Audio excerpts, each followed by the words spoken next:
ভারত এবং দক্ষিণ আফ্রিকার মধ্যে টেস্ট ইডেন গার্ডেন্সের টিকিট নিয়ে কিন্তু একেবারে অন্যরকম পরিবেশ, হাহাকার দেখা দিয়েছে। টেস্ট ম্যাচে এই রকম টিকিটের আকাল আপনি কবে দেখেছেন? কোন দেশে হয়? এটা ভারতবর্ষে হয়। একটা চিত্র দেখলে আপনি অবাক হয়ে যাবেন। একটু টিকিট কাউন্টারের আশেপাশে গুলো দেখুন না। Ticket কালেক্টের line.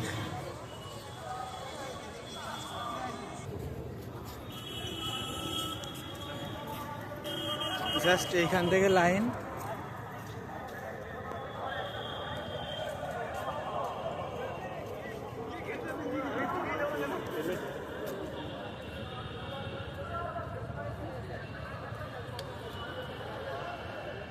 This is the scenario of box office.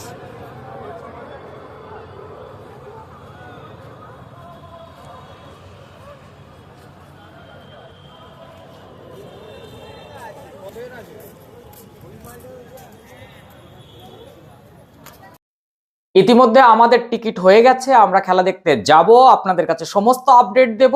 যারা এখনো টিকিট পাননি তাদের টিকিট পাওয়া নিয়ে কিন্তু খুব সমস্যা হবে। এই টেস্টে ভীষণ একটা চাপ। ভারত এবং দক্ষিণ আফ্রিকার মধ্যে প্রথম টেস্ট ইডেন গার্ডেন্স কলকাতাতে, বিশ্বের তৃতীয় বৃহত্তম স্টেডিয়াম। কিন্তু আমাদের একটা দাবি থাকছে, দাবিটা একটু শেষে বলি, তার আগে বলি ভারত এবং আফ্রিকার মধ্যে ধারে ভারে কারা এগিয়ে, এই টেস্ট ম্যাচে কাদের জেতার সম্ভাবনা কতটা, সমস্তটা কিন্তু ব্যাখ্যা করব। এবং রেকর্ড কি বলছে, ভারতে যে অস্ট্রেলিয়া সফর ছিল সেখান থেকে শেষ হয়ে এখন ভারত সোজা দক্ষিণ আফ্রিকার সঙ্গে লড়াই শুরু করবে দেশের মাটিতে। সেখানে 14ই নভেম্বর এই ইডেন গার্ডেন্সে প্রথম টেস্ট স্টার্ট হচ্ছে এবং এই সফরে কিন্তু দুটি টেস্ট, 3টি ওয়ানডে এবং 5টি টি20 ভারত এবং দক্ষিণ আফ্রিকার মধ্যে উদ্বোধনীয় টেস্ট এই অনুষ্ঠিত হবে কলকাতার ইডেন গার্ডেন্সে আগামী 14ই নভেম্বর কিন্তু সেই টেস্ট স্টার্ট হচ্ছে। ক্রিকেট প্রেমীদের মধ্যে কিন্তু উন্মাদনা, আর কলকাতা খেলা মানে তো উন্মাদনার একেবারে চরম পর্যায়ে উঠবেই। এখানকার পারদটা সবসময় হাই থাকে। এখনো পর্যন্ত ভারত ও দক্ষিণ আফ্রিকার মধ্যে মোট 44টি টেস্ট হয়েছে, মুখোমুখি 44টি টেস্ট। এর মধ্যে ভারত জিতেছে 16টা, দক্ষিণ আফ্রিকা 18টা। এই পরিসংখ্যানটা দেখে আপনি হয়তো একটু ভড়কে যাবেন, কিন্তু আপনাকে বলে রাখছি ইডেন গার্ডেন্স ভারতের জন্য, অর্থাৎ পরিসংখ্যানে কিন্তু আফ্রিকানরা এগিয়ে থাকলেও ভারত এখন অপ্রতিরোধ্য। কাজেই তাদেরকে থামানো, তাদের এই স্টার্ট যে জার্নিটা শুরু হয়েছে, এটা 2027 সালের ওয়ার্ল্ড টেস্ট চ্যাম্পিয়নশিপ ফাইনাল খেলেই ছাড়বে ভারত, এইরকম একটা প্রতিজ্ঞা নিয়েই নেমেছে, মানে নেমেছে ভারত। শেষবার যখন 2019-20 মরশুমে দক্ষিণ আফ্রিকা ভারত সফরে এসেছিল, তখন ভারতীয় দল 3 ম্যাচের সিরিজে 3-0 ব্যবধানে ক্লিন সুইপ করেছিল। কিন্তু আমরা সেটা জানি 2015 সাল থেকে ভারত এবং দক্ষিণ আফ্রিকার মধ্যেকার টেস্ট সিরিজ ফ্রিডম ট্রফি নামে পরিচিত, সবাই আমরা এটা জানি। এই ফ্রিডম ট্রফি এই নামকরণ করা হয় ভারতে মহাত্মা গান্ধী এবং দক্ষিণ আফ্রিকার নেলসন ম্যান্ডেলার নামে, এবং তাদেরকে সম্মান জানাতে, এই দুই মহান দেশনেতা তাদের সম্মান জানাতেই কিন্তু এই ট্রফির নাম। সেক্ষেত্রে কিন্তু দুই মহান নেতা যারা অহিংসার মাধ্যমে দেশকে নেতৃত্ব দিয়েছেন, শুধু না দেশের স্বাধীনতা ছিনিয়ে এনেছেন। ফলে এই সিরিজ শুধু ক্রিকেট নয়, দুই দেশ দুই জাতির মধ্যে ঐতিহাসিক বন্ধনে আবদ্ধ হওয়ারও একটি সিরিজ।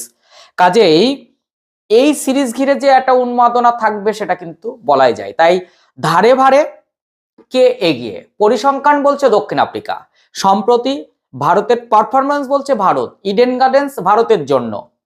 ফলে এখানে কিন্তু অন্য খেলা দেখা যাবে। গিলের এই টিম কিন্তু এখন অন্য খেলা দেখাবে। টিকিট নিয়ে হাহাকার, সেই টিকিট আমরা পেয়েছি এবং আমরা খেলা দেখতে যাচ্ছি, এবং খুব ইচ্ছে রয়েছে যে ইডেন গার্ডেন্স থেকে লাইভ সম্প্রচার করার একটা ইচ্ছে। কিন্তু ওখানে না একটা সমস্যা থাকে, সেটা আপনারা সবাই জানেন। আমরা চেষ্টা করছি সেই সমস্যাটা নিরসন করার। ভেতরে ভীষণ পরিমাণে নেটওয়ার্ক প্রবলেম। তো আমরা সেই সমস্যার যদি সমাধান করতে পারি, আপনাদের একেবারে লাইভ খেলা দেখাবো। আমাদের একেবারে সামনেই রয়েছে সিট, কাজেই আমরা মাঠে খুব কাছের থেকে গিলদের দেখাতে পারবো, এই আশা রাখছি।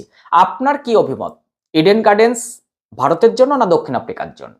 এই মাঠে সেই অনেক আগের একটা খেলার কথা বলি পরিসংখ্যান অনুযায়ী, আপনি দেখেছেন কিনা জানি না, সেই খেলাটা যদি কেউ দেখে থাকেন অবশ্যই বলবেন। লান্স ক্লুজনারকে পর পর পর পর 4 মেরে যাচ্ছেন।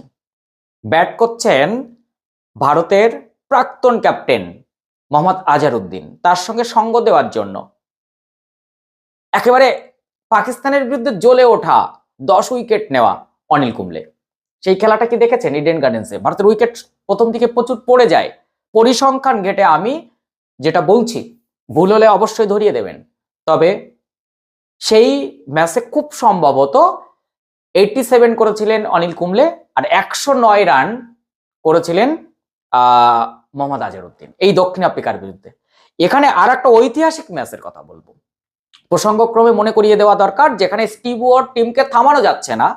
সেই অস্ট্রেলিয়া যখন ভারতে আসে, ইডেন গার্ডেন্সের সৌরভ গাঙ্গুলি নেতৃত্বে অসাধারণ ব্যাট ফলো অন করার পর অসাধারণ ব্যাটিং করেছিলেন দুজন। একদিকে ভিভিএস লক্ষ্মণ, খুব সম্ভবত 281, আর সেই সঙ্গে রাহুল দ্রাবিড়। একটা সারাদিন বল করেও ম্যাকগ্রা উইকেট ফেলতে পারেনি, সেখানে রাহুল দ্রাবিড়ের 148। শেনওয়ান ভয় পেয়ে গিয়েছিলেন, গ্লেসপি ভয় পেয়ে গিয়েছিলেন। তো সেই ম্যাচটার পরিসংখ্যানটা এমন জায়গায় গিয়ে দাঁড়ায়, অস্ট্রেলিয়া তারপরে থেকে কোনো দলকে আর মূলত ভারতকে ফলো অন করাতে ভয় পায়। তাই ফলো অন করে ম্যাচ জেতা যায়। একটা সারাদিনে অস্ট্রেলিয়ার সেই বিশাল বোলিং লাইন আপ, তারা একটা উইকেট ফেলতে পারে না ভারতের। এরকমও দিন কিন্তু এই ইডেন গার্ডেন্স সাক্ষী। তাই এই প্রথম টেস্ট দক্ষিণ আফ্রিকার সঙ্গে 2 টেস্টের সিরিজে প্রথম টেস্ট কিন্তু ভারত এগিয়ে, এটা কিন্তু বলতে পারি। আপনার অভিমত নিশ্চয়ই জানাবেন। চ্যানেলে নতুন হলে অবশ্যই চ্যানেলটি সাবস্ক্রাইব করে পাশে থাকা বেল আইকনটি প্রেস করে রাখবেন। এইরকম তথ্য সমৃদ্ধ ভিডিও পেতে ভীষণ সুবিধা হবে। আর যদি ফেসবুক থেকে দেখেন তাহলে অবশ্যই ফলো দিয়ে রাখবেন।